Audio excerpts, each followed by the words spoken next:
Ahli Parlimen Pasir Salak Tajuddin Abdul Rahman akur dengan apa sahaja keputusan kerajaan berhubung kedudukan dan pelantikannya sebagai Duta Besar Malaysia ke Indonesia. Dalam pertemuan dengan Perdana Menteri di Putrajaya kemarin, katanya Ismail Sabri Yaakob sudah memberi gambaran berhubung kedudukannya. Saya sudah jumpa dengan Perdana Menteri, jadi sedikit sebanyak saya sudah mendapat gambaran. Macam mana pun, saya tidak boleh nak nyatakan perbincangan dengan Perdana Menteri sebab tidak mahu mendahului, dan saya menghormati Kabinet. Saya juga seorang rakyat yang taat setia kepada tuanku. Berhubung kedudukan sekarang, saya tidak tahu. Cuma saya sudah dilantik Kabinet dan proses seterusnya saya serahkan kepada kerajaan. Saya percaya kerajaan boleh bertindak dan membuat keputusan dengan bijaksana. Yang penting sekiranya khidmat saya diperlukan, saya akan berkhidmat untuk rakyat dan negara.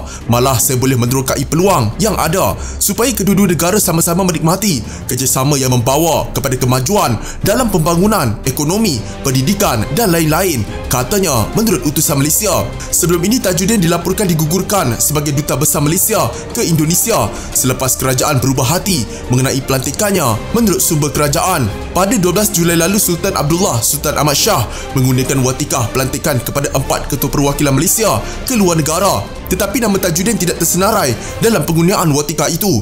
Isu pelantikan Tajuddin sebelum ini mengundang kritikan pelbagai pihak termasuk bekas diplomat. Beberapa pihak dalam UMNO turut mendesak Tajuddin digugurkan kerana tindakannya menyerang Presiden Ahmad Zaid Habidi secara terbuka yang disifatkan memalukan.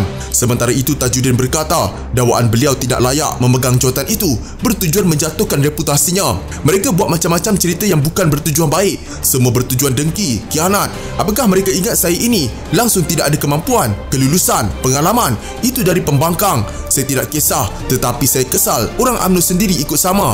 Apa masalahnya? Tidak mengapalah. Saya tidak patah semangat. Saya yang sudah berkhidmat lebih 50 tahun dan akan terus berkhidmat menggunakan pengalaman yang ada sebagai wakil rakyat, pengerusi syarikat berkaitan kerajaan dan timbalan menteri.